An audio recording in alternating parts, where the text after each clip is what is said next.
प्रभु जी। Okay, तो करते हैं शुरू।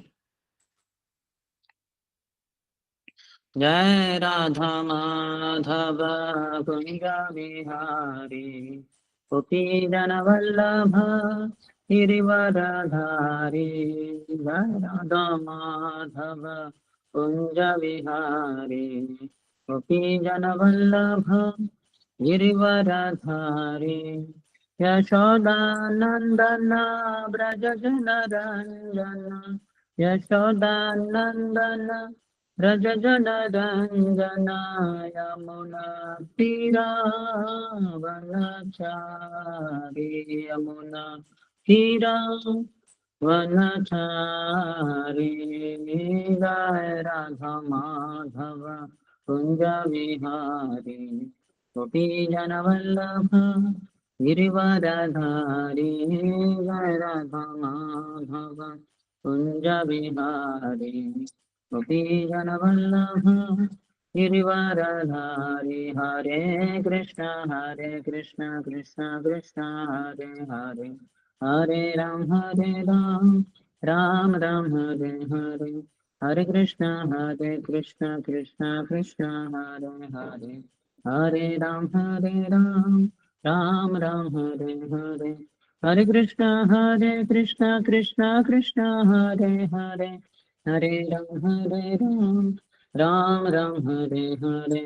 हरे कृष्ण कृष्ण कृष्ण हरे हरे, हरे राम राम राम हरे हरे। हरे कृष्ण कृष्ण कृष्ण हरे हरे, हरे राम राम राम हरे हरे। हरे कृष्ण कृष्ण कृष्ण हरे हरे, हरे राम राम राम हरे हरे। हरे कृष्ण कृष्ण कृष्ण हरे हरे, हरे राम राम राम हरे हरे। हरे कृष्ण कृष्ण कृष्ण हरे हरे, हरे राम राम राम हरे हरे। जय गौरान्विताय गौरान्विताय गौरान्विताय जय गौरान्विताय। प्रभुपाद प्रभुपाद प्रभुपाद प्रभुपाद। जय ओम विष्णुपाद परमहंस परिव्रजकाचार्य अष्टोत्तरशतस्त्री श्रीमती डिवाइन ग्रेस अभय चरणारविंद भक्ति वेदांत स्वामी श्रील प्रभुपाद की। इस्कॉन फाउंडर आचार्य बीबीडी founder acharya saviour of the whole world Srila Prabhupada की। जय ओम विष्णुपाद परमहंस परिव्रजकाचार्य अष्टोत्तरशतस्त्री श्रीमद भक्ति सिद्धांत सरस्वती गोस्वामी ठाकुर श्रील प्रभुपाद की। अनंत कोटि वैष्णव वृंद की नामाचार्य श्रील हरिदास ठाकुर की। प्रेम से कहो श्री कृष्ण चैतन्य प्रभु नित्यानंद श्री अद्वैत गदाधर श्रीवासादि गौर भक्त वृंद की। श्री श्री राधा कृष्ण गोप गोपिका श्याम कुंड राधा कुंड गिरिराज गोवर्धन की। ब्रजभूमि श्री वृंदावन धाम की, मथुरापुरी धाम की, पुरुषोत्तम क्षेत्र श्री जगन्नाथपुरी धाम की, श्री नवद्वीप मायापुर धाम की, गंगा मैया की, यमुना मैया की, भक्ति देवी की, श्रीमती तुलसी महारानी की, समवेत गौर भक्त वृंद की। श्री श्री राधा माधव अष्ट सखी वृंद की। श्री श्री जगन्नाथ बलदेव सुभद्रा मैया की।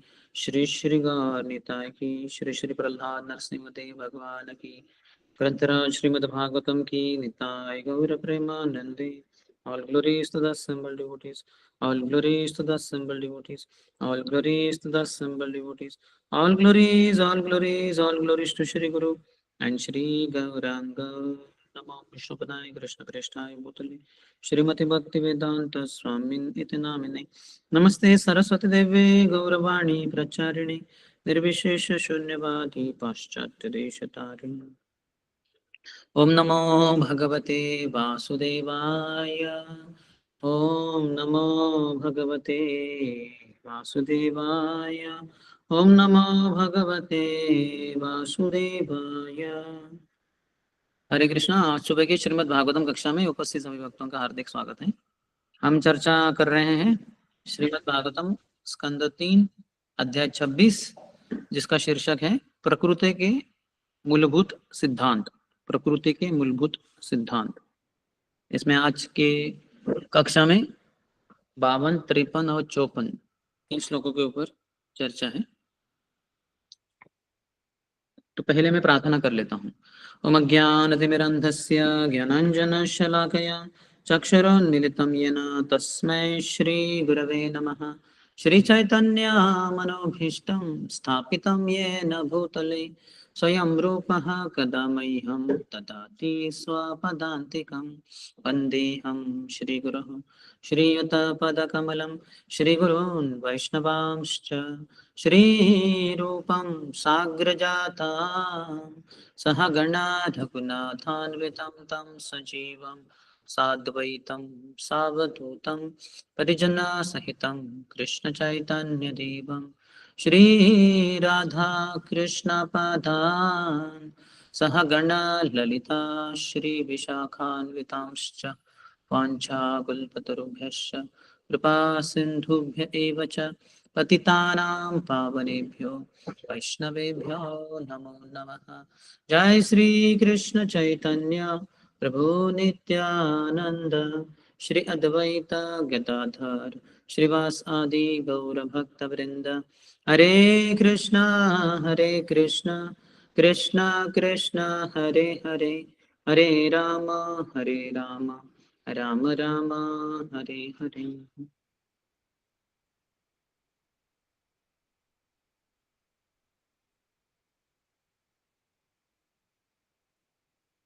तो पहले 52 श्लोक के ऊपर चर्चा करेंगे हम।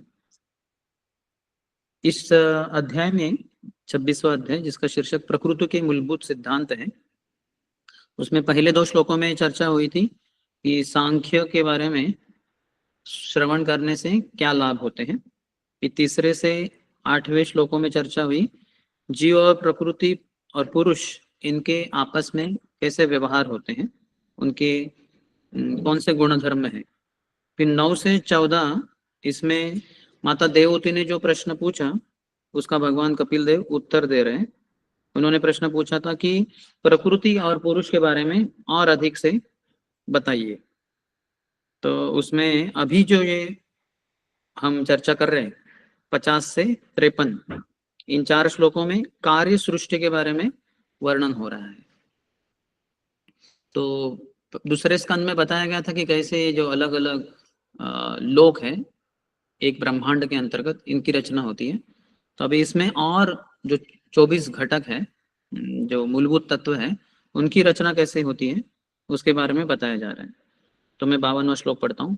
एतदंडम विशेषाख्यम क्रमवृद्धैर्दशोत्तरैः तोयादिभिः परिवृतं प्रधानेनावृतैर्बहिः यत्र लोकवितानोऽयं रूपं भगवतो हरिः। इसका अनुवाद और तात्पर्य कृष्ण कृपा श्रीमूर्ति अभय चरणारविंद भक्ति वेदांत स्वामी शिल प्रभुपाद के द्वारा। अनुवाद। यह अंडाकार ब्रह्मांड भौतिक शक्ति का प्राकट्य कहलाता है। जल, वायु, अग्नि, आकाश, अहंकार तथा महत्त्व की इसकी परतें यानी स्तर क्रमशः मोटी होती जाती है। प्रत्येक परत अपने से पूर्व वाली से 10 गुनी मोटी होती है और अंतिम बाह्य परत प्रधान से घिरी हुई है। इस अंडे के भीतर भगवान हरि का विराट रूप रहता है, जिनके शरीर के अंग 14 लोक है। तात्पर्य। यह ब्रह्मांड या ब्रह्मांडीय आकाश जिसकी कल्पना हम उसके असंख्य लोकों समेत करते हैं, एक अंडे के समान आकार वाला है। तो ये ब्रह्मांड के बारे में चर्चा हो रही है। भगवान की 2 लीलाएं होती है। भगवान कृष्ण की रास लीला है और वो तो उनकी अपने धाम गोलोक वृंदावन में रास लीला चलती है, लेकिन इस संसार में भगवान की सृष्टि लीला चलती है। तो इसके लिए भगवान विस्तारित होते हैं 3 विष्णु के रूप में, जो हमने पहले गर्भोदक्षाय विष्णु और शिरोदक्षाय विष्णु। तो इन 3 विष्णुओं के द्वारा भगवान सृष्टि करते हैं और सृष्टि को चलाते हैं। एकस्तु महतः सृष्टु, जो पहले हैं उनके द्वारा बहुत बड़ी सृष्टि होती है। ब्रह्मांड भगवान के रोमकूप से निकलते हैं। यह निःश्वसित कालमथावलम्ब्य जीवन्ति लोमविलजा जगदण्डनाथः विष्णोर्महान् स इह यस्य कलाविशेषो गोविन्दमादिपुरुषं तमहं भजामि। तो भगवान के जो महाविष्णु है उनके रोम कूप से, रोम रोम से ब्रह्मांड निकलते हैं। और ये ब्रह्मांड है, हर ब्रह्मांड, इनका आकार अलग अलग है, साइजेस अलग अलग है। और हर ब्रह्मांड आधा भर जाता है पानी से, जिसको गर्भोदक सागर कहते हैं। उसके ऊपर अनंत शेष लेटते हैं और उसके ऊपर भगवान गर्भोदक्षय विष्णु शयन करते हैं। उनकी नाभि से ही कमल निकलता है, यानी कमल की दंडी निकलती है, उसके ऊपर कमल खिलता है। उसके ऊपर ब्रह्मा जी का जन्म होता है। और वो दंडी जो है कमल से लेके भगवान के नाभि तक, उसके अंतर्गत 14 भुवनों की रचना होती है। तो उसके बारे में वर्णन बताया जा रहा है। तो क्योंकि हर ब्रह्मांड है वो अंडे के समान दिखता है, इसलिए उसको ब्रह्मांड कहते हैं। है तो अंडे के जैसा, लेकिन ब्रह्म है ये, साक्षात भगवान से अभिन्न है।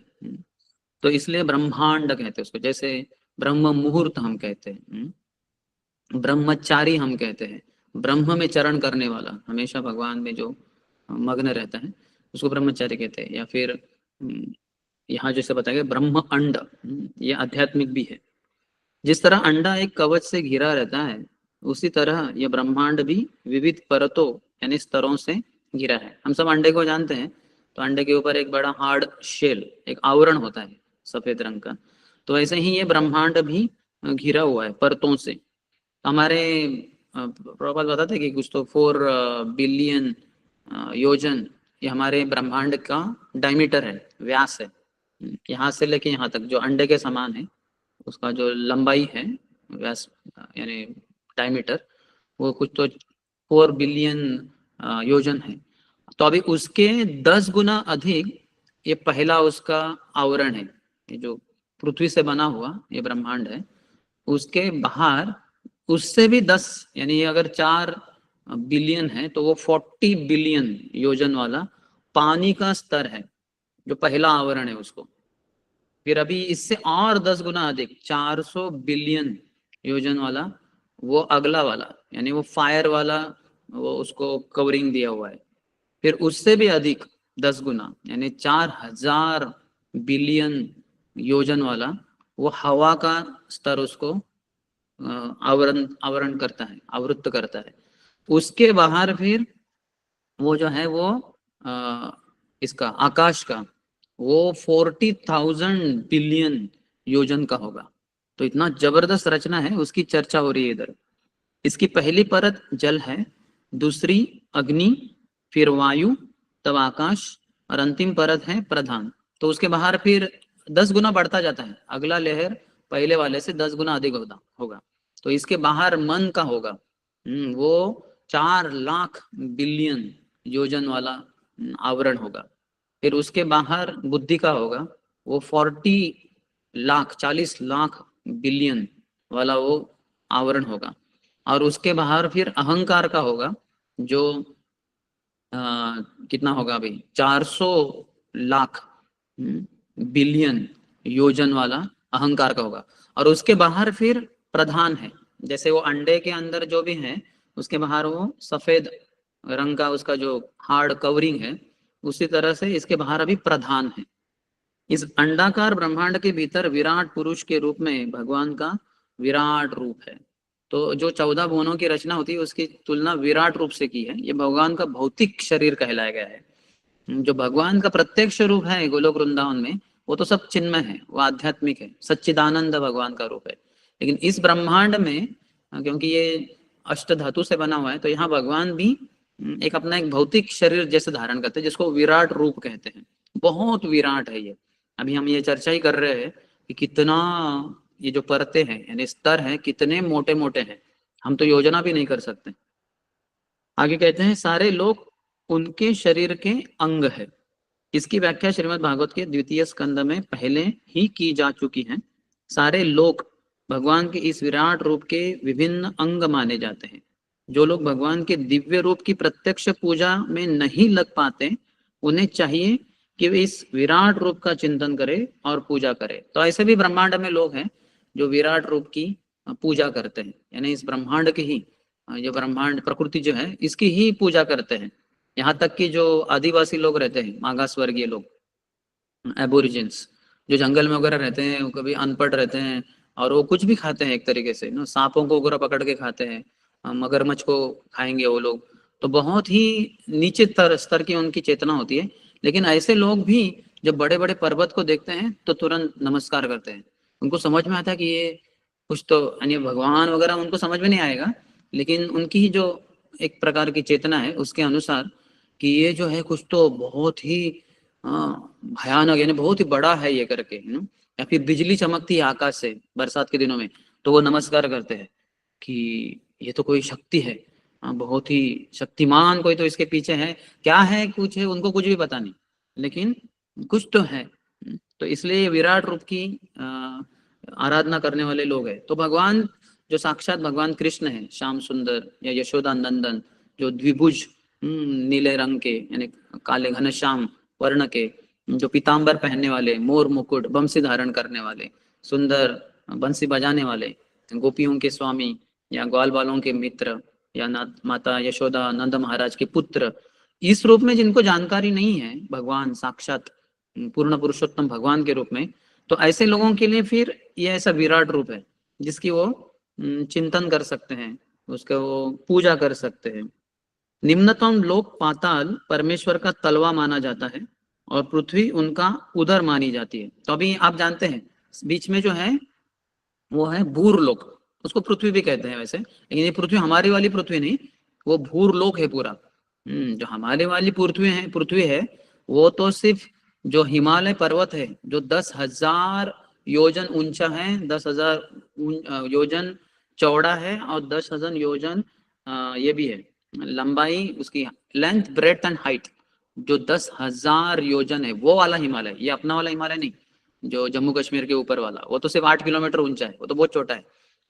तो उस हिमालय पर्वत के जो बड़ा वाला है उसके इस तरफ 9 खंड है, उसमें से जो सबसे नॉर्थ में है उसको सुदर्शन खंड कहते हैं या फिर उसको भूखंड भी कहते हैं।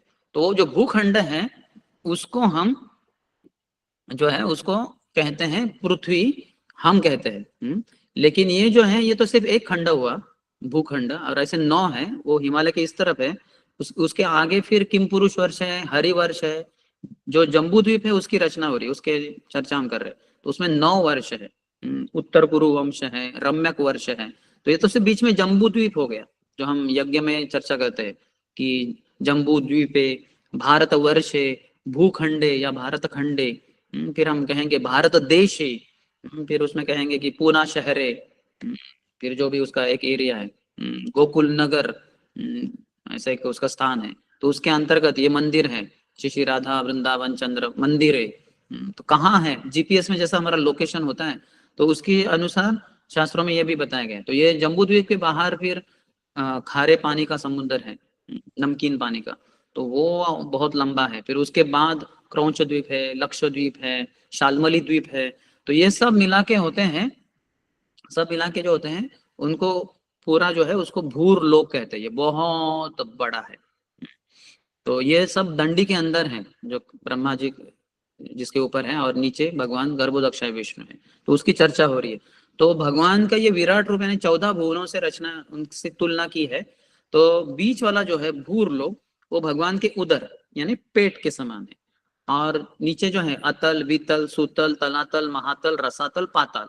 तो अभी ये जो हमारा पेट है, जैसे समझिए पेट से हमारे तलवे तक तो क्या क्या आएगा, हमारे पेट के नीचे फिर हमारे जांग आएंगे, फिर उसके नीचे हमारे घुटने आएंगे, फिर उसके नीचे हमारे क्या कहेंगे उसको शंक्स आएंगे, फिर उसके नीचे हमारे एंकल्स आएंगे, फिर उसके नीचे हमारा फीट आएगा, और सबसे नीचे हमारा तलवा आएगा। तो ये ऐसे है अतल वितल सुतल तलातल महातल रसातल पाताल। तो ये नीचे की तरफ हो गया, पृथ्वी उनका उदर मानी जाती है। उच्चतम लोग जहां ब्रह्मा जी रहते हैं ब्रह्मलोक है, जिसे भगवान का मस्तक समझा जाता है। तो अभी ऊपर देखेंगे हमारे पेट के ऊपर क्या क्या रहता है, तो हमारे पेट के ऊपर थोड़ा देखेंगे तो हमारी छाती रहती है, छाती के ऊपर हमारी गर्दन, फिर हमारी ये हनु, हमारे ओठ, फिर नाक, हमारा ये कपाल, फिर हमारा मस्तिष्क। तो ऊपर के लोग है भूर लोक के ऊपर भूअर लोक, स्वर्गलोक, जनलोक, तपलोक, महरलोक और सत्यलोक, जिसको ब्रह्मलोक भी कहते हैं, जहां ब्रह्मा जी रहते हैं। तो जो ब्रह्मलोक है ये विराट पुरुष के सर के समान है, जहाँ जो सुत जो कहाँ बताएं, पाताल जो है सबसे नीचे वाला उनका तलवा है, भूरलोक उनका पेट के समान है, और ब्रह्मलोक या सत्यलोक वो उनके सर के समान है। ये जो विराट पुरुष के वर्णन हो रहा है, ये इमेजिनरी है, ये इमेजिनरी है, ये ऐसे ऐसा वो कोई व्यक्ति नहीं। उसके अंतर्गत भगवान गर्भोदक्ष विष्णु स्थित हो जाते हैं गर्भोदक सागर में। ये विराट पुरुष भगवान का अवतार माना जाता है। भगवान का आदि रूप तो श्री कृष्ण है, जैसा कि ब्रह्म संहिता में आदि पुरुष कहकर पुष्टि की गई है। जैसे भगवान का नाम आदि पुरुष वहां बताए गए, ईश्वर परमः कृष्ण सच्चिदानंद विग्रह अनादिर आदिर गोविंद सर्व कारण कारणम। अनादि, भगवान का कोई शुरुआत नहीं, आदि वही सबके शुरुआत है। और हर श्लोक के अंत में कहते हैं कि गोविंदम आदि पुरुषम तम अहम भजामी। हे भगवान जो आदि पुरुष हैं, आपका मैं भजन करता हूँ। तो वो भगवान का मूल रूप है, भगवान कृष्ण साक्षात, जिनका वर्णन ब्रह्म संहिता में किया है। विराट पुरुष भी पुरुष है, किंतु वह आदि पुरुष नहीं है। आदि पुरुष भगवान कृष्ण है। यहाँ तक कि बाकी सब भी जो भगवान के अवतार है, रामादिमूर्तिषु कला नियमेन तिष्ठन् नानावतारम करोत् भुवनेषु किन्तु कृष्ण स्वयं समभवत् परमः पुमान्यो गोविंदमादि पुरुषम तमहम भजामि। भगवान के जो असंख्य अवतार है, राम आदि, रामादि मूर्तिषु, राम नृसिंह वराह वामन कूर्म मत्स्य, अवतार असंख्य है। ये सबके भी आदि पुरुष भगवान कृष्ण ही है। भगवान कृष्ण से आते हैं बलराम, बलराम से आते हैं वासुदेव, संकर्षण, प्रद्युम्न, अनिरुद्ध, संकर्षण से आते हैं भगवान नारायण, नारायण से आते हैं दूसरे चतुर्विवर, वासुदेव, संकर्षण, प्रद्युम्न, अनिरुद्ध। ये संकर्षण से आते हैं भगवान कारुणदक्ष विष्णु, जो ब्रह्मांडों की रचना करते हैं उनके रोमकूप से। फिर ये कारुणदक्ष विष्णु के विस्तारित स्वरूप है गर्भोदक्ष विष्णु, जो हर ब्रह्मांड में प्रवेश करके गर्भोदक सागर के ऊपर, अनंत शेष के ऊपर शयन करते हैं। और फिर ये गर्भोदक्ष विष्णु और विस्तारित हो जाते हैं क्षीरोदक्ष विष्णु के रूप में। तो इस तरह से देखेंगे कि सभी अवतारों के स्रोत आदि पुरुष भगवान कृष्ण ही है। विराट पुरुष भी पुरुष है, किंतु वह आदि पुरुष नहीं है। आदि पुरुष तो श्री कृष्ण है, ईश्वर परम कृष्ण सच्चिदानंद विग्रह अनादिरादिर गोविंद सर्वकारण कारणम। भगवत गीता में भी कृष्ण को आदि पुरुष के रूप में स्वीकार किया गया है। अर्जुन कहते हैं 10वें अध्याय के 10वें श्लोक में, परम ब्रह्म परम धाम पवित्रम परमं भवान पुरुषम शाश्वतम दिव्यम आदिदेवम अजम विभुम। तो कहते हैं कि परम ब्रह्म, भगवान आप पर ब्रह्म है। हम भी ब्रह्म है, अहम ब्रह्मास्मि, मैं ये शरीर नहीं हूँ, मैं आत्मा हूँ जो सच्चिदानंद है, चिन्मय है। तो अहम ब्रह्मास्मि, अहम परम ब्रह्म नास्ति, लेकिन मैं पर ब्रह्म नहीं हूँ। तो भगवान पर ब्रह्म है। जैसे कंप्यूटर सुपर कंप्यूटर, तो कंप्यूटर में कुछ खासियत रहेगी, कुछ कैरेक्टरिस्टिक्स रहेंगे, लेकिन परम कंप्यूटर वो आदर हाई लेवल का रहेगा। जैसे सोल है वैसे सुपर सोल है, आत्मा तो परमात्मा, तो ब्रह्म तो पर ब्रह्म। तो कहते हैं कि ईश्वर परम ब्रह्म परम धाम, आपका धाम सर्वोत्कृष्ट है गोलोक वृंदावन। परम ब्रह्म परम धाम पवित्रम, आप सबसे पवित्र। पुरुषम दिव्यम, परम ब्रह्म परम धाम पवित्रम पुरुषम परम, परम पुरुष है आप। हम भी पुरुष हैं, हम लोग पुरुष यानी भोक्ता, तो हम लोग सब भोक्ता है। यहाँ की जो माता जी लोग भी हैं, यानी पूरे जो स्त्रियां भी हैं, गर्ल्स भी है, ये सब भोक्ता ही है, ये भी पुरुष ही है। ये बाहर से के समाज में इतने झगड़े हो रहे हैं कि विमेन्स राइट्स, स्त्रियों के अधिकार, हम पुरुष और स्त्री एक समान है, स्त्रियां लोग झगड़ रहे। लेकिन शास्त्रों में पहले से बताया कि स्त्रियां भी पुरुष ही है क्योंकि वो भी भोग करना चाहती है। ऐसे थोड़ी है कि स्त्रियां लोग बोलती कि नहीं हम तो बस दासी हैं। अर्थात दासी के रूप में रहेंगी तो उनको अच्छे से सब कुछ मिलता है। पति की दासी के रूप में रहेंगी वो, तो पति सब कुछ उनको सम्मान वगैरह भी देगा, प्रेम भी देगा, सभी चीजें, साड़ी बीड़ी, जो घर चाहिए, गाड़ी चाहिए, बंगला चाहिए, सब कुछ दे देगा वो पति। लेकिन वो आजकल की स्त्रियां कहती नहीं, हम इक्वल राइट्स, मैं भी जॉब करूंगी, मैं पैसा कमाऊंगी, we are equal to man. ये सब झगड़े करने की जरूरत ही नहीं। ये शास्त्रों के ज्ञान न होने के कारण इतना झगड़ा करते हैं। शास्त्रों में पहले से बताएं कि स्त्रियां भी पुरुष हैं, क्योंकि वो भी भोग करना चाहती है। कौन सी स्त्री है जो भोग नहीं करना चाहेगी? हम सब जो भौतिक संसार में आए हैं, इस भौतिक शरीर को धारण किए, हम सब पुरुष ही हैं। यानी पुरुष बनने का प्रयास कर रहे हैं, यानी पुरुष के रूप में ही कार्य कर रहे हैं हम। बहुत भोग करना चाहते हैं हम लोग, जितना परमात्मा भोग करते हैं उतना भोग करने की इच्छा है, लेकिन वो तो संभव नहीं है, लेकिन प्रयास तो जारी है हमारा। तो परम ब्रह्म परम धाम पवित्रम परमम भगवान पुरुषम शाश्वतम दिव्यम। आप शाश्वत पुरुष है। हम सब जो हैं, हमारा ये शरीर बदलता रहता है, लेकिन भगवान शाश्वत पुरुष है, हमेशा रहते हो। तो पुरुषम शाश्वतम दिव्यम आदि देवम अजम विभुम। आप सभी देवताओं के भी आदि हैं। बहुत जगह पे भगवान बताएंगे अहम आदिर ही देवानाम भोक्ता च प्रभु रेवच। मैं देवताओं का भी आदि हूँ। तो पहले पुरुष जो है वो भगवान कृष्ण है। कृष्ण कहते हैं मुझसे बड़ा कोई नहीं है। अहम सर्वस्य प्रभो मत्तः सर्वम प्रवर्तते इति मत्वा भजन्ते माम बुधा भाव समन्वितः। 10वें अध्याय के 8वें श्लोक में भी भगवान कहते हैं कि मुझसे ही सब कुछ आता है। भौतिक संसार, आध्यात्मिक संसार सब भगवान से ही आता है। भगवान के असंख्य विस्तार हैं और वे भी सभी पुरुष अर्थात भोक्ता है, किंतु इनमें से कोई भी न तो विराट पुरुष है, न पुरुष अवतार कारणोदक्षय विष्णु, गर्भोदक्षय विष्णु तथा शिरोदक्षय विष्णु है, और न अन्य विस्तारों में से कोई भी आदि है। तो ये बाकी सब भगवान के जो विस्तार हैं ये आदि नहीं है, ये भगवान से आते हैं। इसलिए तो हमारे आचार्य श्रील जीव गोस्वामी के अनुसार भागवतम का परिभाष्य सूत्र, यानी पूरे भागवतम को एक ही लाइन में बोलना है तो क्या है, कृष्णस्तु भगवान स्वयं। जो एक श्लोक है, एते चांश कला पुंसः कृष्णस्तु भगवान स्वयं इंद्रारी व्याकुलम लोकम मृडयंती योगे योगे। पहले हमने चर्चा की थी इसके बारे में, लेकिन जो भगवान के जो 22 अवतार बताए हैं उसमें राम, नृसिंह, कुर्म इत्यादि, उसमें नारद मुनि वगैरह जो 6 टाइप्स के अवतार हैं, लीला अवतार, गुण अवतार, पुरुष अवतार, मनवंतर अवतार, युगा अवतार वगैरह वगैरह। तो वो 6 टाइप में सब अवतार 22 में उनका वर्णन किया है। और अंत में क्या है, अवतारा ही असंख्य याम। ये तो अवतार के असंख्य है, इसकी गणती हम कर नहीं सकते, गिनती नहीं कर सकते हम। और फिर बाद में कहते हैं कि एते च अंशः कला पुंसः। ये भगवान के विस्तार है या विस्तार के विस्तार, जिसको कला कहते हैं। विस्तार को अंश कहते हैं, विस्तार के विस्तार को कला कहते हैं। तो एते चांशः कला पुंसः कृष्णस्तु भगवान स्वयं। हमारे जीव गोस्वामी आचार्य कहते हैं कि लेकिन भगवान जो कृष्ण है ये स्वयं भगवान है, सभी के स्रोत है। तो ये पूरे भागवतम का परिभाषा सूत्र है।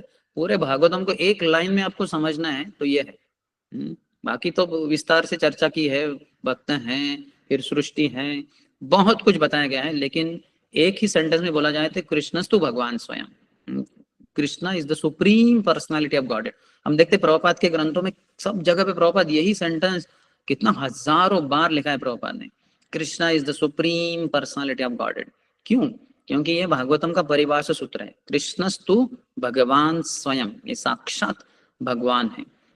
तो यहाँ आगे बताते हैं वो प्रत्येक ब्रह्मांड में गर्भोदक्षय विष्णु, विराट पुरुष तथा शिरोदक्षय विष्णु होते हैं। यहाँ पर विराट पुरुष के सक्रिय प्राकट्य का वर्णन हुआ है। जो लोग भगवान के विषय में निम्नतर का ज्ञान रखते हैं उन्हें चाहिए, निम्न स्तर का ज्ञान रखते हैं उन्हें चाहिए कि वे भगवान के विराट पुरुष का चिंतन करें, क्योंकि भागवत में इसका उपदेश दिया गया है। तो ठीक है, कर सकते हैं। जो जिनको पूरा ज्ञान नहीं है उनके लिए है, तो समस्या कुछ नहीं है। यहाँ पर ब्रह्मांड के आकार प्रकार का अनुमान लगाया गया है। इसका बाह्य आवरण जल, वायु, अग्नि, आकाश, अहंकार तथा महत तत्व की परतों से बना हुआ है और प्रत्येक परत इसके पहले वाली परत से 10 गुनी बड़ी है। ब्रह्मांड के खोखले के भीतर का अवकाश किसी मानवीय विज्ञानी या अन्य किसी के द्वारा मापा नहीं जा सकता। तो हमारे साइंटिस्ट लोग इतना सब कुछ प्रयास कर रहे हैं, हम चांद पे जाएंगे, गए हैं, ये करेंगे वो करेंगे। ये तो प्रभुपाद इनको साइंटिस्ट लोगों को कूपमंडूक कहते हैं। कुएं के अंदर जो एक छोटा सा मेंढक रहता है, जैसे प्रभुपाद कहते हैं इसको डॉक्टर फ्रॉक कहते हैं प्रभुपाद। क्यों? क्योंकि जो पीएचडी लोग होते हैं, जो डॉक्टरेट करते हैं, तो एक तो अपने डॉक्टर होते हैं मेडिसिन वाले, लेकिन ये जो पीएचडी करते हैं उनको भी डॉक्टर कहते हैं, डॉक्टरेट डिग्री। तो इसलिए प्रभुपाद जानबूझकर वो डॉक्टर फ्रॉक कहते हैं। भक्तों ने इसको देखना चाहिए, प्रॉपर डॉक्टर फ्रॉक क्यों लिख रहे? वो तो मेडिसिन वाला डॉक्टर नहीं है, अपना एमबीबीएस किया हुआ, बीएमएस, बीएचएमएस, बीडीएस, ऐसा डॉक्टर नहीं है। ना तो वो डॉक्टरेट किया है, लेकिन प्रॉपर साइंटिस्ट लोगों को गाली दे रहे हैं, ये डॉक्टर फ्रॉक कहते हैं कह के। ये जो कुएं के अंदर जो मेंढक है, इसका मित्र आता है अटलांटिक ओशन से, प्रशांत महासागर से, और मित्र से बात करता है पैसिफिक महासागर से वगैरह, और बात करता है, बोला मैं कहाँ से आए तुम? हम लोग एक दूसरे को पूछते हैं ना, आप कहाँ से हैं भाई साहब या माता जी, आप कहाँ से हैं? तो वैसे तो कहाँ से? तो मैं पैसिफिक प्रशांत महासागर से। प्रशांत महासागर ये क्या है? बोले जल की राशि है, वो जल राशि है। अच्छा, कितना बड़ा जल राशि? इतना मेरे कुएं जितना? बोले नहीं नहीं नहीं नहीं, इससे काफी बड़ा है। अच्छा, कितना बड़ा है? इससे दुगुना बड़ा है क्या? हाँ हाँ हाँ, उससे भी बड़ा है। तो तिगुना है क्या? हाँ हाँ हाँ, उससे भी बड़ा है। चौगुना है क्या? 10 गुना है क्या? नहीं नहीं, उससे भी बड़ा है। पागल है, ऐसा कभी हो सकता है क्या? अरे इतना बड़ा मेरा कुआं है, इसमें मैं बचपन से रहता आ रहा हूँ। कह रहे हो कि इससे 10 गुने से भी अधिक बड़ा है? ऐसा हो ही नहीं सकता, ऐसे कोई जलराशि हो ही नहीं सकती। तो ये मूर्ख है। ये छोटा सा जो मेंढक है, जो अपने कुएं में जन्मा, उधर ही बड़ा हुआ, उधर ही उसका विवाह हुआ, उधर ही उसने बच्चे पैदा किए, उधर ही बूढ़ा हो रहा है, मरने को आ रहा है, और कह रहा है कि ऐसा अटलांटिक ओशन, पैसिफिक ओशन ऐसा कभी हो ही नहीं सकता, इतना बड़ा जलराशि।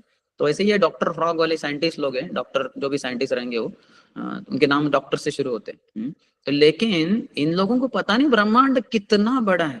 तो प्रभुपाद वही कह रहे हैं, जो ये ब्रह्मांड का खोखला है, अंदर का जो भाग है, वो कितना है? 4 बिलियन योजन है, वो बहुत लंबा है। इनको क्या पता, ये डॉक्टर फ्रॉग को क्या पता? तो ऐसे प्रभुपाद उसको कहते हैं। जल की परत ब्रह्मांड के व्यास से यानी डायमीटर से 10 गुनी बड़ी है, और अग्नि की परत जल की परत से 10 गुनी बड़ी है। इसी प्रकार वायु की परत अग्नि की परत से 10 गुनी है। ये आकार प्रकार मनुष्य के लघु मस्तिष्क के लिए अकल्पनीय है। अपने ब्रेन में ये फिट नहीं हो सकता। इसलिए अचिंत्य खलु ये भावा तामस्तर्के न यो योजित, ये वैदिक वेदांत सूत्र है। अचिंत खलु ये भावा।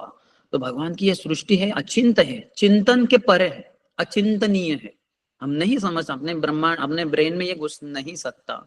जैसे एक बार एक व्यक्ति ने ब्रह्मा जी के लिए आराधना की, ब्रह्मा जी को प्रसन्न किया, तो ब्रह्मा जी बोले ठीक है, मैं प्रसन्न हो गया, मांगो जो चाहिए वो मांगो। वह क्या है कि ब्रह्मा जी आपके मस्तिष्क में जो भी कुछ नॉलेज है, वो सब मेरे नॉलेज में, मेरे ब्रेन में ट्रांसफर कर दीजिए। तो जैसे ट्रांसफर कर दिया, उसका मस्तिष्क ही टुकड़े टुकड़े हो गए, हजारों टुकड़े हो गए। क्यों? क्योंकि ब्रह्मा जी का मस्तिष्क इतना बड़ा है, उसमें इतने पूरे ब्रह्मांड को कैसे सृष्टि करना है, इतना बड़ा ज्ञान हमारे बुद्धि के परे ही है। हमें समझना चाहिए हम कितने छोटे हैं। वी आर वेरी इनसिग्निफिकेंट, तुच्छ जीवात्मा है हम। तो इसलिए भगवान को समझना बहुत मुश्किल है। भगवान को क्या, उनकी सृष्टि को ही समझना इतना मुश्किल है। इसलिए प्रभुपाद कहते हैं आकार, ये जो आकार प्रकार मनुष्य के लघु मस्तिष्क के लिए अकल्पनीय है। यह भी कहा गया है कि यह वर्णन मात्र एक अंडाकार ब्रह्मांड का है। इसके व्यतिरिक्त असंख्य ब्रह्मांड है, और इनमें से कुछ तो कई गुना बड़े हैं। इसलिए हमारा ब्रह्मांड सबसे छोटा है। वास्तव में माना जाता है कि यह ब्रह्मांड सबसे छोटा है, फलतः इसके प्रबंध के लिए प्रमुख अधिष्ठाता अथवा ब्रह्मा के लिए 4 सिर है। बस इतना छोटा ब्रह्मांड है हमारा कि 4 सिर से हमारे ब्रह्मा जी सब चला लेते हैं इसको। अर्थात एक सिर काफी नहीं है, तो इसलिए कम से कम ब्रह्मा जी के 4 सर होते हैं। फिर ऐसे भी ब्रह्मांड है जहाँ ब्रह्मा जी के 8 सर होते हैं, फिर 16 सर वाले ब्रह्मा जी, फिर 32, फिर 64, 128, 256, 1000, 1 लाख, 10 लाख, 1 करोड़, 10 करोड़, 100 करोड़। आप बोलेंगे क्या बोलते ही जा रहे हैं आप? इतने कभी सर हो सकते हैं क्या? नहीं होते। इसलिए तो बताया गया है कि ये सब समझना हमारे बुद्धि के परे ही है, इसको समझना इतना आसान नहीं है। अन्य ब्रह्मांडों में जो इससे बहुत बड़े हैं, ब्रह्मा के और अधिक सिर होते हैं। चैतन्य चरितामृत में कहा गया है कि एक दिन ये सारे ब्रह्मा भगवान कृष्ण द्वारा बुलाए गए, और जब लघु ब्रह्मा ने बृहद ब्रह्मा को देखा तो मानो उस पर वज्रपात हो गया। तो हमारे ब्रह्मा जी को थोड़ा अभिमान चढ़ गया कि मैं इतना बड़ा हूँ, मैं इतना सृष्टि करता हूँ, ये सब 14 भुवन वगैरह वगैरह वगैरह, और मेरे 4 सर हैं, बहुत बुद्धि है, वेदों का गायन करता हूँ, गायत्री आती है मेरे मुख से इत्यादि। तो ये तो अहंकार हो गया। तो भगवान को मिलने जब आए द्वारका में, तो भगवान ने उसी समय सभी ब्रह्मांडों के जो अलग अलग ब्रह्मा जी हैं उन सबको उधर बुलाया। और बहुत मजे की बात ये रही कि हमारे ब्रह्मा सभी ब्रह्माओं को देख पा रहे थे, लेकिन वो जो ब्रह्मा थे, हर ब्रह्मा किसी अन्य ब्रह्मा को देख ही नहीं पा रहे थे। वो सिर्फ भगवान को देखे, भगवान को सब नमस्कार किए, ये सोचकर कि मैं हूं और भगवान है, दूसरा कोई नहीं। वो जो मूवीज में बोलते ना कि मैं ही मैं हूँ, दूसरा कोई नहीं। हीरो बोलेगा हीरोइन को कि बस मैं ही हूँ, मेरे समान कोई नहीं, मैं सबसे सुंदर, मैं सबसे शक्तिशाली, मैं सबसे बुद्धिमान, मैं सबसे अमीर, ये वगैरह वगैरह, मैं ही मैं हूँ, दूसरा कोई नहीं। इसको संस्कृत में एकमेवा द्वितीय कहते हैं। एकमेव अद्वितीय, दोनों को मिला के होता है एकमेवा द्वितीय। ये भगवान के लिए, Lord is one without A second. एक ही वो ही अकेले हैं और उनके समान कोई नहीं है, इसलिए असमोध्व भी कहते हैं। उनके समान कोई नहीं, उनके ऊपर कोई नहीं। असम अऊर्ध्व दोनों को मिला के होता है असमूर्ध्व। तो ये मूवी में वगैरह ये सब डायलॉग लेते हैं सब, ये सब भगवान के डायलॉग हैं। भगवान और राधा रानी के बीच में संवाद में ये सब डायलॉग चलते हैं और ये लोग चोरी करते हैं और दिखा देते हैं अपने मूवीज में, बॉलीवुड हॉलीवुड मूवीज में। लेकिन ये सब बकवास है। हमें शास्त्रों को पढ़ना चाहिए, वहां से समझना चाहिए। ये सब जो शब्द हैं भगवान की गुणगान के लिए ही बने हुए हैं। ऐसे ही भगवान की अचिंत्य शक्ति ऐसे हैं। तो ये जो ब्रह्मा जी हैं हमारे देखते ही रह गए, हर ब्रह्मा ने जिनके 8 सर 16 सर 32 64 जो भी है वो सब सर झुकाए तो उनके जो मुकुट थे वो जमीन को स्पर्श किए, फर्श को। टंग जैसे घंटा नाद होता है बड़ा, वैसे वो नाद होने लगा, घंटे बजते ही रह गई, क्योंकि हर कोई ब्रह्मा जी भगवान को नमस्कार कर रहे थे। और फिर उठे और भगवान ने पूछा, हे ब्रह्मा कैसे चल रहा है आपका ब्रह्मांड? बोले भगवान आपकी कृपा से बहुत ही अच्छा चल रहा है। किसी एक ब्रह्मा ने कहा, आप हाल ही में आए मेरे ब्रह्मांड में और राक्षसों को आपने नाश किया, धन्यवाद, इसके कारण अभी अच्छे से चल रहा है। दूसरे ब्रह्मा कहें कि हमारा भी ब्रह्मांड अच्छे से चल रहा है। तो हमारे ब्रह्मा जी देख के एकदम दंग रह गए कि क्या सृष्टि है, क्या ब्रह्मा है, मैं अकेला नहीं हूँ। क्योंकि ये जब आए थे द्वारका के गेट पे तो इनको द्वारपालों ने रोका, कहा आप कौन है? भगवान पूछ रहे हैं। तो बोले मैं ब्रह्मा हूँ, जाके बताओ। तो भगवान को जाके बताया कि ब्रह्मा आए। बोले ब्रह्मा? कौन से ब्रह्मा? जैसे अगर कोई आके हमारे दरवाजे बोलता है सचिन आया है, सचिन। बोले सचिन? भारत में तो हजारों सचिन है, कौन सा वाला सचिन? फिर वो बताएगा अपना नाम सरनेम भी, सचिन शर्मा समझिए। सचिन शर्मा? अरे मैं तो 4 सचिन शर्मा को जानता हूँ। कौन से वाले सचिन शर्मा? कौन से वाले? उत्तर प्रदेश वाले, मध्य प्रदेश वाले, या फिर उत्तराखंड वाले, या छत्तीसगढ़ वाले? कौन से वाले? तो ये डिटेल्स आपको बताने पड़ेंगे।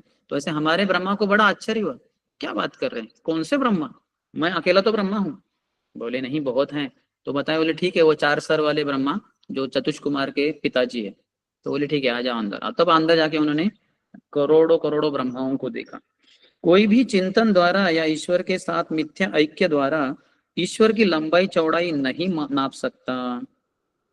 तो चिंतन के द्वारा, है ना, ऐसे कुछ मूर्ख साधु लोग रहते हैं, बोलते हैं कि आप बस चिंतन करते रहो कि आप ही भगवान हो, आप ही भगवान हो, आप ही भगवान हो।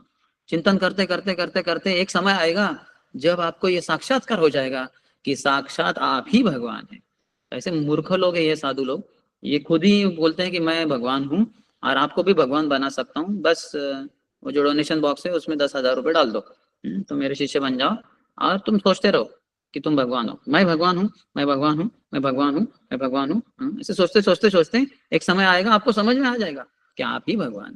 तो ऐसे मूर्खता के द्वारा भगवान की लंबाई चौड़ाई नहीं नापी जा सकती, प्रभुपाद कहते हैं। न तो ऐक्य द्वारा, कहते कोई चिंतन द्वारा नहीं, या ईश्वर के साथ मिथ्या ऐक्य के द्वारा भी।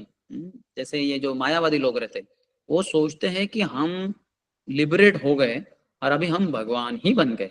भगवान अर्थात पर ब्रह्म कहते हैं, वो भगवान का आकार है, वो संकल्पना मानते हैं। जो सुप्रीम है वो निराकार है, ऐसी उनकी कहावत होती है, उनका कहना होता है। और वो निराकार ब्रह्म से ऐसा एक आता है नीचे, और जो सत्व गुण के साथ जब वो मिक्स हो जाता है तो वो देवता बनते हैं, रजोगुण के साथ मनुष्य बनते हैं, फिर तमोगुण के साथ अन्य कुछ जीवात्मा बनते हैं। ऐसी उनकी अलग अलग धारणा होती है। और बस आपको समझना है इस जीवन में कि आप ही वो पर ब्रह्म है, निर्विशेष निराकार ब्रह्मन आप ही है। अभी आप अज्ञान के कारण सोच रहे हो कि एक मैं जीवात्मा हूँ, आप जीवात्मा नहीं, आप भगवान है। तो आपका ये जो अज्ञान चला जाएगा तब आप समझ जाएंगे कि मैं भगवान हूँ, मैं पर ब्रह्म हूँ। और ये मायावादी लोग कहते हैं कि हम ये साक्षात्कार कर चुके हैं कि हम ही पर ब्रह्म है।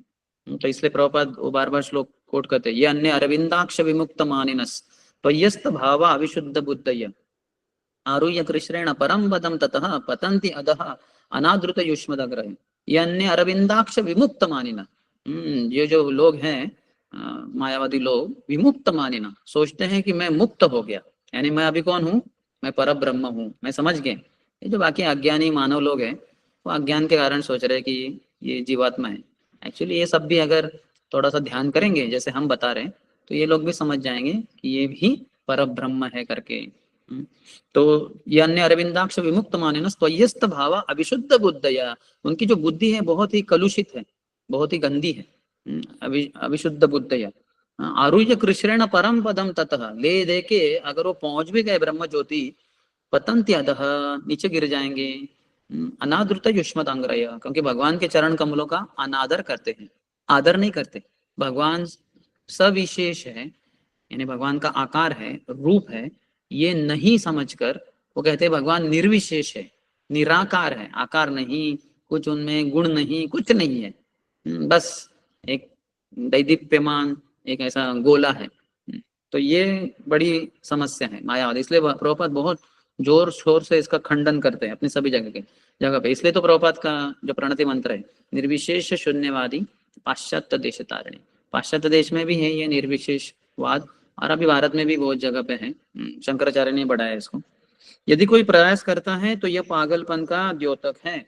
कोई प्रयास करेगा चिंतन से या मिथ्या भावना से कि मैं भगवान हूं, तो वो पागलपन का ही द्योतक है।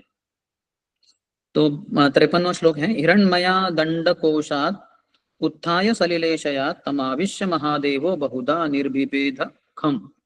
विराट पुरुष श्री भगवान उस सुनहले अंडे में स्थित हो गए जो जल में पड़ा हुआ था, और उन्होंने उसे कई विभागों में बांट दिया। तो भगवान उसमें प्रविष्ट हो गए। सब जगह पे भगवान प्रवेश होते हैं, तभी जाके सृष्टि चलायमान होती है, अन्यथा वो ऐसे ही पड़ी रहती है। निरभिद्यतास्य प्रथमं मुखम वाणी ततो अभवत, वाण्या वन्धिर अथो नासे प्राणातो घ्राण एतयोः। सर्वप्रथम उनके मुख प्रकट हुआ, और फिर वागेंद्रिय यानी वाक की इंद्रिया बोलने की, और इसी के साथ अग्निदेव प्रकट हुए जो इस इंद्रिय के अधिष्ठाता देव है। तब दो नथुने प्रकट हुई, और उनमें घ्राणेन्द्रिय तथा प्राण प्रकट हुए। तात्पर्य, वाणी के प्रकट होते ही अग्नि भी प्रकट हुई, और दोनों नथुनों के प्रकट होते ही प्राणवायु, श्वसन क्रिया तथा घ्राणेन्द्रिय प्रकट हुए। तो एक तो हमारे ये नासिका क्या है, जो हम देख रहे, दो होल्स है हमारे सबके, नाक नासिका है। तो लेकिन घ्राणेन्द्रिय अलग है, वो अंदर सटल है, वो जिसके द्वारा यहाँ से तो हवा जाएगी अंदर, लेकिन अंदर जो घ्राणेन्द्रिय है हमारे, उसके द्वारा वो हमें स्मेल आती है। और ये सब होता है वायु के कारण। तो वायु नहीं है तो हमारा समस्या हो जाएगा। और उसी तरह से आंखें में जो अग्नि है, यानी जो सूर्य है, इसलिए आंखों को शक्ति मिलती है सूर्य से। तो सूर्य नहीं है तो न तो हमारी आंखें देख सकती हैं, और जितना सूर्य प्रकाश को हम लेते हैं आंखों में, उतना हमारी दृष्टि भी स्पष्ट हो जाती है। आपको चश्मा भी नहीं लगेगा, ऐनक नहीं लगेगी, अगर आप सुबह सुबह जो उगता हुआ सूरज है उसको देखो। तो क्योंकि सूरज के द्वारा हमारे आंखों को रोशनी मिलती है, आंखों की दृष्टि स्पष्ट हो जाती है। वैसे शास्त्रों में बहुत गहन विषय बताए गए हैं, लेकिन संक्षिप्त में ये है, क्योंकि ये विराट पुरुष के अवयव है, ये सब तुलना की गई है। विराट पुरुष यानी ऐसा कोई व्यक्ति नहीं, लेकिन वो जो पूरा ब्रह्मांड है, ये सब जो 24 घटक है, एलिमेंट्स है, इसकी ही तुलना की गई है। और इसमें ये सब जो विशेषकर है, वायु है, आकाश है, पृथ्वी है, इसके कारण फिर हम सब देख पाते हैं, चल पाते हैं, कुछ कर पाते हैं, सोच पाते हैं। ये सब जो महत सृष्टि है, वहां की ये छोटा सा ये दिया है। जैसे पिछली बार मैंने बताया था, हम जो आटा बनाते हैं, गेहूं के जो पिसा हुआ आटा है, उसमें पानी डालकर वगैरह हम उसको करके फिर वो आटा बनता है, उसमें से एक एक गोले लेते हैं हम, फिर उससे चपाती बनाते हैं। तो एक एक जो गोला है वो हमारे शरीर के समान है, पिंड कहते हैं इसको ना। लेकिन ये आता कहाँ से? ये पूरा प्रकृति से आता है, ये भगवान की सृष्टि है। तो उसमें से ही सब छोटे स्तर पे हमारे शरीर में ये सब रचना है। जो हम हमारे माँ के गर्भ में रहते हैं, जो पिता और माता का शारीरिक संग होता है, तो वीर्य के द्वारा पुरुष के स्त्री के गर्भ में आत्मा जाती है, फिर उधर उसका इमल्सिफिकेशन वगैरह होते होते माँ के शरीर से पृथ्वी, आप, वायु, तेज, आकाश, ये 5 चीजें मिल जाती हैं आत्मा को। आत्मा जो आती है तो सटल बॉडी लेके ही आती है। जो वीर्य में पुरुष के आत्मा होती है, उसके ऊपर मन, बुद्धि, मिथ्या अहंकार का आवरण पहले से होता है, उसके साथ ही वो माता के गर्भ में आता है, और माता के गर्भ से उसको शरीर प्राप्त होता है, यानी हड्डियां हमारी बनती है, मांस वगैरह सब कुछ जो बनता है, इंटेस्टाइन वगैरह, ये माँ के शरीर से सब एलिमेंट्स प्राप्त होते हैं। तो इसलिए बहुत सारे लोग माता पिता के बड़े ऋणी रहते हैं कि माता पिता के द्वारा हमें ये शरीर प्राप्त हुआ। होना चाहिए ऋणी, उसमें कुछ प्रॉब्लम नहीं, ग्रेटफुल होना चाहिए, लेकिन पता होना चाहिए कि ये सृष्टि हमारी माता है और पिता हमारे कृष्ण है। सर्वयोनिषु कौन्तेय मूर्तयः संभवन्ति या तासां ब्रह्म महद्योनिर अहम बीज प्रदः पिता। भगवान की जो ग्लांस है उसी के साथ वो इम्प्रिग्नेट करते हैं प्रकृति के साथ, प्रकृति को। जहां यहाँ शरीर और पुरुष और स्त्री के लिंग का शारीरिक संगम होके तभी जाके वो जो उसके वीर्य में पुरुष जो आत्मा है वो स्त्री के गर्भ में प्रवेश हो सकती है। शारीरिक संग कहते हैं उसको, यौन संबंध, यौन संग। लेकिन भगवान जो सृष्टि करते हैं उसमें ऐसे शारीरिक संग नहीं करते, वो सृष्टि के साथ, प्रकृति के साथ बस ग्लांस डालते हैं। बस उनके ग्लांस से, उसको शंभु कहते हैं, वो जो ग्लांस है, वो जो दृष्टि है उसको शंभु कहते हैं। क्योंकि भगवान साक्षात रूप में, प्रत्यक्ष रूप में प्रकृति के संपर्क में नहीं आएंगे, तो इसलिए शंभु के रूप में आते हैं। तो शंभु हमारे पिता बनते हैं, और जो दुर्गा है वो हमारी माँ बनती है। वो भी भौतिक प्रकृति के अनुसार, यानी भौतिक ये जो एलिमेंट्स है उसके अनुसार। हम आत्मा के रूप में हमारे माता पिता कौन है? तो वो है राधा कृष्ण। ममय वंश जो लोके जीव भूत सनातन। लेकिन ये जो शरीर में हम प्रवेश हुए हैं हम सब, तो ये शरीर जो है वो शिव और पार्वती से आता है। क्योंकि वो जो ग्लांस है भगवान की प्रकृति के ऊपर, जिसके द्वारा प्रकृति गर्भवती बन जाती है, जैसे हमने पुरुष और स्त्री का देखा, उनके यौन संबंध से ही वो स्त्री गर्भवती बनेगी, अन्यथा नहीं। लेकिन यहाँ भगवान यौन संबंध नहीं रखते, बस दृष्टिपात करते हैं, दृष्टि डालते हैं प्रकृति के ऊपर। वो दृष्टि शंभु है। तो शंभु और दुर्गा, इनके संगम से जीवात्मा को शरीर प्राप्त होता है। शिवलिंग की आराधना इसलिए हम करते हैं, शिव और लिंग, क्योंकि वो हमारे माता पिता है, और असली माता पिता तो हमारे राधा कृष्ण ही है। तो इसलिए उनकी आराधना करनी चाहिए। अब ये जो सब एलिमेंट्स हैं, पृथ्वी, आप, वायु, तेज, आकाश, 5 स्थूल, और फिर मन, बुद्धि, मिथ्या अहंकार, 3 सूक्ष्म, ये सब जो है ये भगवान से आता है। तो और इसको हम भगवान की सेवा में लगाना चाहिए। अभी जो मूर्ख लोग हैं, जिनको बुद्धि नहीं है, जो अज्ञानी है, वो लोग भगवान के विराट रूप का चिंतन करेंगे, उनकी पूजा करेंगे, उनको कर सकते हैं। लेकिन हमारी बड़ा सौभाग्य हमारा कि हमें प्रभुपाद की कृपा से, आचार्यों की कृपा से ये हमें ज्ञान है कि भगवान कृष्ण ही साक्षात पूर्ण पुरुषोत्तम भगवान है। और वो आते हैं अपने अर्च विग्रहों के रूप में। तो अर्च विग्रह भगवान के ये पृथ्वी से बनते हैं। मोरा अर्चा मूर्ति माता तुम्ही से धरणी, जीवा रूपा तुम्ही माता ना मेरा जननी। भगवान चैतन्य महाप्रभु संन्यास लेने के पूर्व अपनी माता देवोती, अपनी माता शची, जिनको बड़ा विरह हो रहा है कि अरे पुत्र निमाय, तुम मुझे छोड़ के कैसे जा सकते हो, संन्यास लोगे बेटे, तुम्हारे पिताजी तो कब के चले गए, मैं विधवा बन गई, और तुम्हारा बड़ा भाई विश्वरूप वो भी संन्यास लेके गई तो चला गया, मैं बस तुम्हारे लिए जीती हूँ, तुम अगर चले जाओगे तो मेरा क्या होगा, निमाय मत जाओ, तुम घर पे ही रहो, संन्यास क्यों ले रहे हो। तो ऐसे माता उनको गिड़गिड़ा रही है। तो भगवान उनको समझाते कि माता ऐसा मत समझो कि ऐसे बाह्य किस कारण से हमारा जो संबंध है वो टूट जाएगा, हमारा संबंध शाश्वत है। जब मैं राम के रूप में आया था तब तुम मेरी माता कौशल्या थी, जब मैं कृष्ण के रूप में आया तब तभी तुम मेरी माता देवकी थी, जब मैं कपिल देव के रूप में आया तुम मेरी माता देवोती थी, जब जब वामन देव के रूप में आया तुम मेरी माता अदिति थी, और जब मैं अर्च विग्रहों के रूप में आता हूँ तब तुम मेरी माता पृथ्वी धरणी होती हो। मोरा अर्च मूर्ति माता तुम्ही से धरणी, जीवा रूपा तुम्हें माता ना मेरा जननी। और जब मैं हरिनाम के रूप में आता हूँ, हरे कृष्ण कृष्ण कृष्ण हरे हरे, हरे राम राम राम हरे हरे, जब नाम रूप में प्रकट होता हूँ तब तुम मेरी माता, ये हमारी जो जीवा है, जीवा रूपा तुम्ही माता नामेरा जननी, नाम की माता, हरि नाम की माता हमारी जीवा है, अर्थात ये प्रकृति का बना है। और देखा जाए तो शब्द भी प्रकृति से आते हैं, अर्थात ये दिव्य ध्वनि है, ये इस संसार की प्रकृति नहीं है।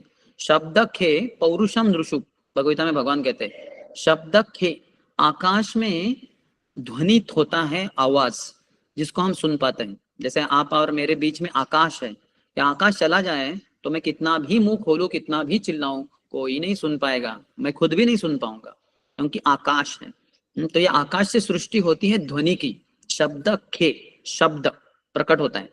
तो इस तरह से संसार से प्रकट होता है शब्द, और संसार की प्रकृति से प्रकट हुई हमारी जीवा, तो जीवा से ही ये माता से प्रकट होते हैं पुत्र हरिनाम, पुत्र है हरिनाम और माता है जीवा। तो ये संसार में हम भगवान की इस तरह से आराधना कर सकते हैं, क्योंकि हम सब जानते हैं भगवान कृष्ण एक व्यक्ति है, पूर्ण पुरुषोत्तम भगवान है, और वो सभी चीजों के स्रोत है, और उनसे ही वही अभिन्न हुए, हरि नाम से अभिन्न है वो ना। वो कहते हैं कि नाम के रूप में ही भगवान प्रकट हुए। कलिकाले नाम रूपे कृष्ण अवतार, नाम के रूप में भगवान कृष्ण प्रकट हुए कलयुग में। तो वो कलयुग में नाम के रूप में प्रकट होने वाले हरिनाम में हमारे जीवा से ध्वनित होते हैं, जीवा से निकलते हैं। तो इसलिए हमें जीवा से हरिनाम लेते रहना चाहिए। और इस तरह से भगवान पूर्ण पुरुषोत्तम आदि पुरुष भगवान कृष्ण की आराधना करनी चाहिए हमें। बस ये भागवतम में दिया है, तो पता होने के लिए सब पता होना चाहिए। लेकिन हमें ऊंचे स्तर पे भगवान के जो आगे जाके सृष्टि लीला के बाद भगवान की रास लीला आएगी दशम स्कंद में, तो वो भगवान कृष्ण की आराधना करनी चाहिए। जैसे भगवान श्री चैतन्य महाप्रभु खुद कहे हैं कि आराध्यो भगवान व्रजेश तनयस तद्धाम वृंदावनम रम्या काचित उपासना व्रज वधु वर्गेण या कल्पितः श्रीमद् भागवतम प्रमाणम अमलम प्रेम पुमार्थ महान श्री चैतन्य महाप्रभुर मतमिदम तत्रादराना परः। कि आराध्य भगवान व्रजेश तनयस, व्रज के ईश नंद महाराज उनके तनय पुत्र है ना, वो आराध्य है, सबसे बड़े आराध्य। तो यहाँ जो बुद्धिवान नहीं है, बुद्धिहीन है, उनके लिए विराट पुरुष की उपासना बताई गई है।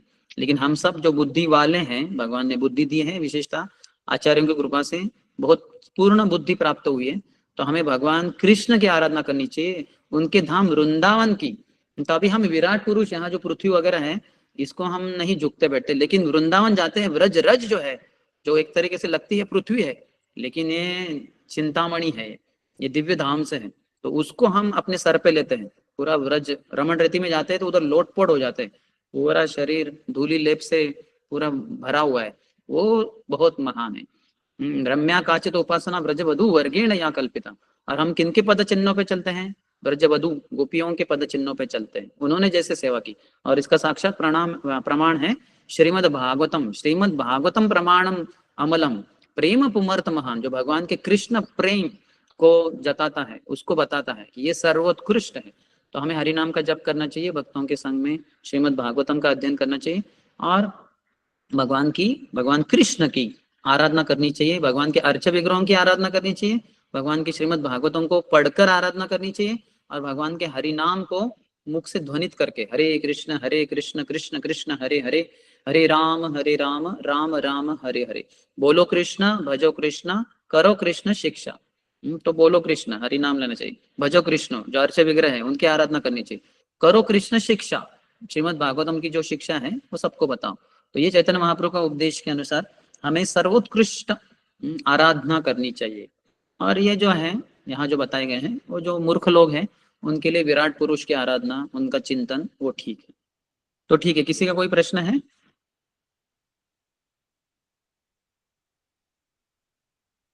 प्रश्न है तो हरे अनम्यूट कृष्ण। करके पूछ सकते हैं। আরাধন প্রভু, হরে কৃষ্ণ, আপনি প্রশ্ন করুন। আরাধন প্রভু। হরে কৃষ্ণ প্রভু, ধন্যবাদ, প্রণাম। हाँ। বলছি এই যে ব্রহ্মাণ্ডকে যে আবরণ, ফার্স্ট आवरण হচ্ছে पानी का, तो इसका आयतन कितना होता है? हाँ, पानी का आयतन कितना होता है? ये फर्स्ट आवरण, ब्रह्मांड का जो फर्स्ट आवरण, हाँ, उसका क्या? ब्रह्मांड का फर्स्ट आवरण जो पानी होता है, हाँ, उसका आयतन कितना होता है? उसका आकार, आयतन आयतन कितना होता है? आयतन क्या होता है? ये बांग्ला हाँ, शब्द। परिमाण, या आप जो कह रहे थे ना, जो 4 lakhs, वो। हाँ हाँ, वो तो वो प्रभुपाद ने जो सब बताए 4 बिलियन योजन बताए हैं। ये हमारा जो ब्रह्मांड है, यानी ब्रह्मांड जो शुरू होता है यहाँ से लेके यहाँ तक, वो 4 बिलियन यानी 4 के ऊपर 9 शून्य प्रभुपाद बताते हैं, उतना लंबा है।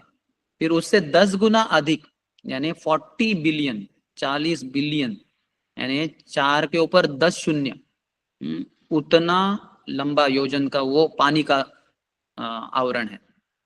फिर उससे आगे फायर जो है वो 10 गुना और अधिक यानी 400 बिलियन। फिर उसके आगे हवा, वो और 4000 बिलियन, ऐसे वो बढ़ता जाता है।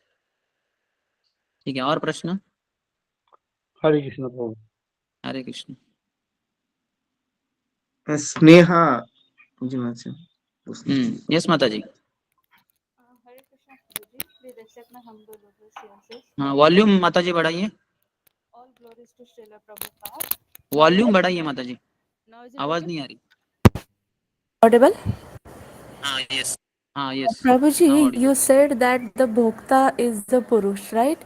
So Krishna is a Param Bhokta. But I also heard some lectures that soul has a feminine existence, even though it's in the male body. So I'm little bit confused with this philosophy. So can you enlighten the what is the real? हाँ ठीक है, मैं समझ गया। Originally हम प्रकृति है, हम पुरुष नहीं है, लेकिन इस संसार में जब हम सब आए हैं तो पुरुष बनकर ही आए हैं, नहीं तो फिर आने का मतलब ही क्या हुआ। वहां प्रकृति के रूप में भगवान की सेवा कर रहे थे हम सब, जैसे बाकी गोपियां सेवा कर रही है, ग्वाल बाल सेवा कर रहे हैं, तो उस प्रकृति के रूप में हम वहां सेवा कर रहे थे गोलोक वृंदावन में। तो जब पुरुष का भाव आता है तब उसको इधर आना पड़ता है, और इधर हम सब पुरुष लोग हैं। ऊपर से स्त्री के शरीर में हो, पुरुष के शरीर, कुछ भी शरीर हो, हम सब पुरुष ही है, यानी भोग करने के लिए यहाँ है। तो जब ये समझ जाते हैं कि ये भोग करते करते मैं भोग नहीं कर सकता, यहाँ बहुत माया दंडे पीट रही है, तो हमारी अकल ठिकाने पे आती है, तब हम भगवान को शरणागत आते हैं, और भगवान आप ही सर्वोत्कृष्ट हैं, आप ही भोगता है, भोक्तारम यज्ञ तपसाम सर्व, ये सब मान जाते हैं, तो जीवन में शांति आती है। फिर भगवान को भोग चढ़ाते हैं, हाँ, फिर उसके बाद भगवान की कृपा के रूप में प्रसाद ग्रहण करते हैं, या अपने भोक्तापन को हम छोड़ देते हैं और शुद्ध हो जाता है हृदय पूरे तरह से, तो अब हम जाके गोलोक वृंदावन में जाते हैं, और वहां हमारा प्रकृति का जो मूल रूप है, मूल स्वरूप, उसको हम प्राप्त कर लेते हैं। यहाँ जब तक है आए हैं इसी भावना से, पुरुष की भावना से, इसलिए तो हमें इधर जेल में डाला गया है। जो जो सब क्रिमिनल्स रहते हैं, गुनेगार, वो क्या करते हैं, वो मैं ही एंजॉयर हूँ, फिर वो चोरी करेंगे, डकैती डालेंगे, या फिर खून खराबे करेंगे, तो ऐसे लोगों को हथकड़ियों से बांध देते हैं और जेल में डाल देते हैं कि यहाँ रहो अंदर। फिर वहाँ वो पत्थर फोड़ फोड़ के वगैरह उसका दिमाग ठिकाने पे आता है, तब जाके उसको छोड़ देते हैं बाहर। तो उसी तरह से हम सब यहाँ जो है संसार में सभी हम पुरुष की भावना से ही यहाँ आए हैं, और पुरुष की भावना में चलते हैं। जब भक्त बनते हैं तो धीरे धीरे अपने ये पुरुष भोक्ता का जो भाव है, इसको धीरे धीरे हम छोड़ देते हैं, और जब पूरी तरह से छोड़ देते हैं तब हम शुद्ध भक्त बनते हैं। फिर भगवान हमें गोलोक वृंदावन ले लेते हैं, क्योंकि हम प्रकृति के भाव को, जो हमारा मूल स्वरूप है, उसको प्राप्त हो गए। ठीक है, यस। हरे और कोई? कृष्ण। क्षमा माता जी, हरे बोलो। कृष्ण प्रभु, प्रणाम प्रभु। भागवतम हाँ, में 4 दोषों की वर्णना किए जाते हैं, वो 4 दोष के बारे में थोड़ा कुछ बताइए। जैसे कि भ्रम, कौन से दोष माता जी? विप्रोलिप्सा। हाँ हाँ, अच्छा। कर्णा पाठव यानी इम्परफेक्ट सेंसेस, कर्ण यानी सेंसेस, इंद्रिया। अपाठव, पटु होता है ना शब्द, एक्सपर्ट, तो उसके विरुद्ध में है अपाठव। तो हमारी सेंसेस इम्परफेक्ट है। इम्परफेक्ट यानी क्या, जब भी हमारे इंद्रिया भगवान की सेवा में नहीं लगती, वो अपूर्ण होती है। पूर्ण कैसे बनती है इंद्रिया? अभी आजकल बाहर के इसमें आप देखेंगे, मिलिट्री में नहीं, एयरफोर्स में वगैरह, वो कहते हैं विजन 2020, हमारे आंखों का जो सर्वोत्कृष्ट है बिना ऐनक के, उसको शायद 20 विजन कहते हैं, 2020, यानी वो व्यक्ति को ऐनक की जरूरत नहीं है। बाकी लोगों को ऐनक वगैरह लगता है, स्पेक्टेकल वगैरह, लेकिन ये नहीं है। हमारे आंखों की सबसे अच्छे पूर्णता क्या है? भगवान के सुंदर अर्च विग्रहों के दर्शन करना। कानों की पूर्णता ये है, ये नहीं कि हम बहरे हैं, हियरिंग एड लगा रहे तो अपूर्ण है, और जिनकी हियरिंग एड नहीं लगी हुई है तो वो लोगों के कान अच्छे हैं, वो नहीं। जब कान से हम भगवान की कथा कीर्तन सुनते हैं तो कान पूर्ण हो जाते हैं। नाक से पूरा स्मेल आता है, वो नहीं। नाक से हम भगवान को अर्पण की हुई तुलसी दल या पुष्प वगैरह सूंघते हैं, तो वो। तो ऐसे करण अपाटव जो है, अपूर्ण इंद्रियां तब तक रहती हैं जब तक हम अज्ञान में होते हैं और भक्ति नहीं करते। भक्ति शुरू करते हैं तो इंद्रियों की पूर्णता की तरफ इंद्रिया बढ़ते रहते हैं हमारे सभी। हाथों से मंदिर का मार्जन करना, पाँव से भगवान के मंदिर जाना, या नृत्य में भाग लेना, पाँव से नाचना वगैरह, तो करना पाठव यानी इम्परफेक्ट सेंसेस। उसके कारण क्या होता है? विप्रलप्सा। फिर उसके कारण हम इल्यूजन में आ जाते हैं, क्योंकि आंखें जैसे रात के समय समझिए अंधकार है तो हमें कुछ दिखता नहीं, हो सकता है हम कुर्सी से टकरा जाए, तो उसी तरह से हमारे इल्यूजन हो जाता है। इल्यूजन से मिस्टेक्स हो जाती है, और फिर मिस्टेक्स को छुपाने के लिए व्यक्ति चीटिंग करता है। तो ये 4 हमारे इम्परफेक्शन से अपूर्णता है। तो इसलिए अगर इंद्रियों को भगवान की सेवा में लगाएंगे तो हमारा इल्यूजन चला जाएगा धीरे धीरे, मिस्टेक्स नहीं होंगे, और चीटिंग तो भक्त कभी करते ही नहीं। तो इस तरह से, ठीक है। प्रभु जी ये दोष हम लोगों में आता क्यों है? क्योंकि हमने भौतिक प्रकृति और पुरुष भाव को स्वीकार किया है ना, तो तुरंत आएगा ही आएगा। तो क्योंकि पूर्ण इंद्रिया क्या होती है, जो भी आध्यात्मिक संसार में है उन सब की पूर्ण इंद्रिया है। क्योंकि अपने आंखों से भगवान का दर्शन करते हैं, कान से भगवान के श्रवण करते हैं, जीवा से भगवान को अर्पण किया प्रसाद ग्रहण करते हैं, और भगवान को आलिंगन करते हैं या भगवान के चरणों को स्पर्श करते हैं। सभी जो है हमारे अवयव, हमारे आईज, ईयर्स, नोज, स्किन, हाथ, पांव, आवाज, सभी को भगवान की सेवा में जब लगाते हैं वो लोग, तो इसलिए तो वो पूर्ण इंद्रियों वाले हैं। और हम सोचे कि हम प्रकृति नहीं, हम पुरुष बनेंगे, तो यहाँ जैसे आए तो ये जेल में है, तो जेल में हमारे फिर समस्या हो जाती है। ये सब हमारे लिए इम्परफेक्शंस आ जाते हैं। आए ही पहले दूषित भाव आया ना, तो उसके कारण फिर ये दूषित इंद्रिय आ गई, हमारी इम्परफेक्ट हो गई हमारी इंद्रियां। प्रभु जी ब्रह्मा जी को कि ऐसे अहंकार हुआ था क्या? ब्रह्मा जी को, ये भगवान की योग माया है जिसके द्वारा वो ब्रह्मा जी तक को तेने ब्रह्म हृदय आदि कवये मुह्यन्ति यत् सूरयः, भागवतम का जो एक पहले स्कंद के पहले अध्याय का पहला श्लोक है, उसमें कहते हैं कि भगवान देवताओं तक को विमोहित कर देते हैं। इसलिए तो 13वां अध्याय है ना दशम स्कंद का, ब्रह्म विमोहन लीला। ब्रह्मा जी पूरे चकरा गए कि ये कैसे छोटे बालक हो सकता है कान्हा, जो 5 साल का ही है, इसने कैसे भला इतने बड़े राक्षस अगासुर जो देवताओं को तक भयभीत कर देता था, परास्त कर दिया था, इसको कैसे मार डाला, ये संभव ही नहीं। तो वो विमोहित हो गए। तो भगवान की इतनी जबरदस्त शक्ति है कि बलराम जी वो योग माया के अंतर्गत वो भ्रमित हो गए। वो जब देखे, जब 1 साल हो ही रहा था, 5-6 दिन बचे थे, तो उन्होंने देखा कि जो ऊपर चरने वाली गैया है गोवर्धन के ऊपर, वो नीचे अपने बछड़ों को देखकर जोर से दौड़ी, और उनको देखकर जो गोप थे वो क्रोधित हुए, अरे ऐसे कैसे चली गई हमारे नियंत्रण के बाहर। वो उनको थोड़ा नियंत्रण करने के लिए उनके पीछे दौड़े, तो नीचे जैसे ही गैया पहुंच गई तो ग्वाल जो ये थे बछड़े थे उनको चाटने लगी। हालांकि ये बछड़े बड़े हो गए थे, इनको दूध की जरूरत नहीं थी, लेकिन उनको दूध पिला रही थी, उनको चाट रही थी। और जैसे ही गोपगण गए गैयों को नियंत्रण करने के लिए, वो अपने बच्चों को देखकर उनको दुलारने लगे, उनका सर सूंघने लगे, उनको आलिंगन करने लगे। तो बलराम जी चकित हो गए, ये क्या है। सामान्यतः हम यही देखते आए हैं कि भगवान कृष्ण से ये सब जो गोपगण हैं, गैये हैं, अधिक प्रेम करते हैं, अपने बछड़ों से, अपने बच्चों से नहीं। लेकिन यहाँ तो भगवान कृष्ण को जितना प्रेम करते हैं उतना ही प्रेम अपने बच्चों को कर रहे हैं गोपगण, और गैये अपने बछड़ों को कर रही हैं। ये क्या है, कुछ तो माया है। ये कोई माया भी शक्ति है या क्या है? ये तो हो ना हो ये कृष्ण के ही माया है। तो कृष्ण को बाजू में लेके बोलते, कान्हा क्या चल रहा है इधर? तो कृष्ण बताते कि भैया मैं ही विस्तारित हुआ हूँ, ये जो बछड़े हैं या ये सब जो ग्वाल बाल है ये सब मैं ही हूँ। और फिर बताते ब्रह्मा जी ने क्या किया वगैरह। तो तब बलराम जी को समझ में आता है। यहाँ तक कि कृष्ण खुद भी भ्रमित हो जाते हैं कि मेरा इतना सौंदर्य कैसे है। जब जा रहे थे द्वारका में, देखा एक पिलर जो था जो क्रिस्टल से बना था, उसमें अपना प्रतिबिंब देखकर बोले ये इतना सुंदर पुरुष कौन है, मुझे बहुत आकर्षित कर रहा है।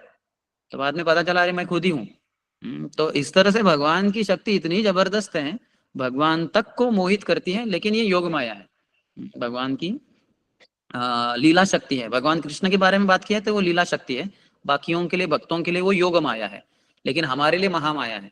तो हम अपने ही सौंदर्य से आकर्षित होते हैं या फिर इस संसार के तथाकथित सौंदर्य से आकर्षित होते हैं। ठीक, हरे कृष्ण। हरे कृष्ण। चंपा माता जी लास्ट क्वेश्चन। हरे कृष्ण। माता जी आवाज बढ़ाइए।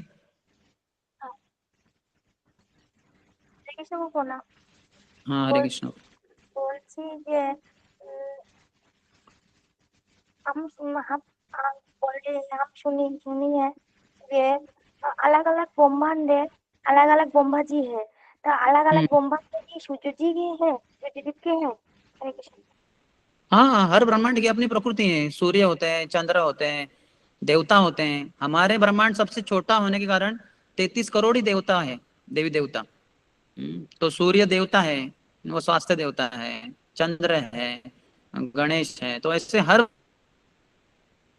रहेंगे जो देवतागण है। जहाँ सबसे छोटा ब्रह्मांड है, इसलिए यूनिवर्सल एडमिनिस्ट्रेटर्स के रूप में सिर्फ 33 करोड़ ही देव देवता है, बाकी तो ब्रह्मांड इससे भी बहुत बड़ा है। वैसे भागवतम भी हमारा सिर्फ 12 स्कंदों का इधर यहीं पे इसी ब्रह्मांड में देवताओं का जो भागवतम है उसमें 100 खंड है, 100 कैंटोज है उसमें, वो बहुत बड़ा है।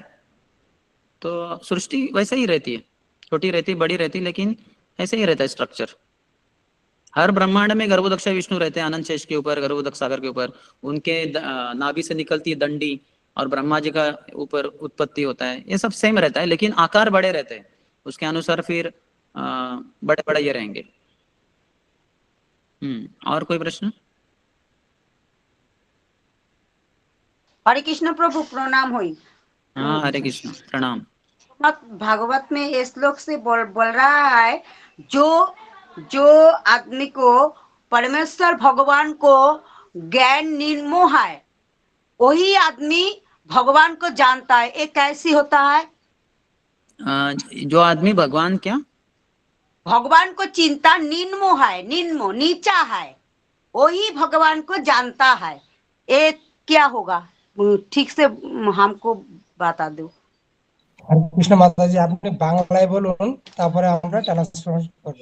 আপনি বাংলায় বলুন।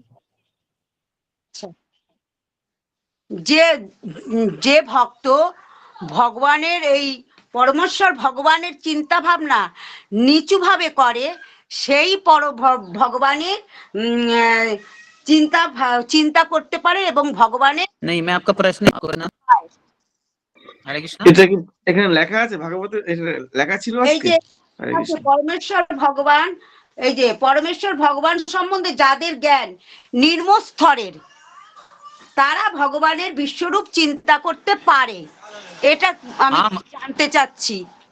ओके माता जी, यहाँ बताया गया है कि जो भगवान के बारे में नहीं जानते, ईश्वर परम कृष्ण, परम ईश्वर कृष्ण हैं, जिनके दो द्विभुज हैं, आंखें हैं, कान हैं, नाक है, व्यक्ति है वो, अर्थात पूर्ण पुरुषोत्तम भगवान, ये जो नहीं जानते हैं उनके लिए तो ये पूरा विराट रूप बताया गया है।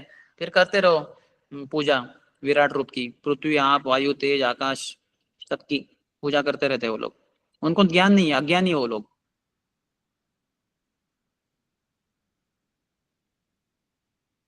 समझे माता जी आप? हरे कृष्ण, प्रणाम हो। हरे प्रणाम। और कोई प्रभु? प्रश्न प्रभु? धन्यवाद प्रणाम प्रभु।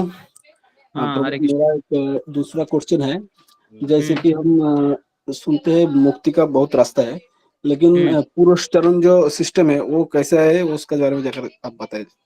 पुरुषचरण पद्धति क्या है? वो पुरुषचरण हमारे लिए वो तो दीक्षा के द्वारा सब कुछ हो जाता है। ये तिलक धारण करना, कंठीमाला पहनना, यही हमारे लिए है। बाकी कुछ चिंता करने की जरूरत नहीं। हरि नाम लेना गुरु के आदेश के अनुसार, बाकी कुछ करने की जरूरत नहीं है। अर्थात हरि नाम के द्वारा सब कुछ हो जाता है एक तरीके से, लेकिन फिर भी एक प्रामाणिक गुरु की आश्रय ग्रहण कर लेने चाहिए, और उन्होंने ये सब बताया है, इसलिए हम सब करते हैं।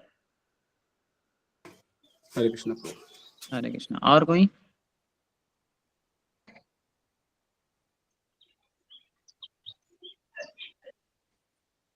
और किसी को क्वेश्चन है? नहीं है नहीं है, फिर यहीं पे विराम देते हैं। ठीक है तपन नित्यम प्रभु। यस प्रभु जी। ओके, बहुत बहुत धन्यवाद। ग्रंथराज श्रीमद् भागवतम की जय, श्रील प्रभुपाद की जय, समवेत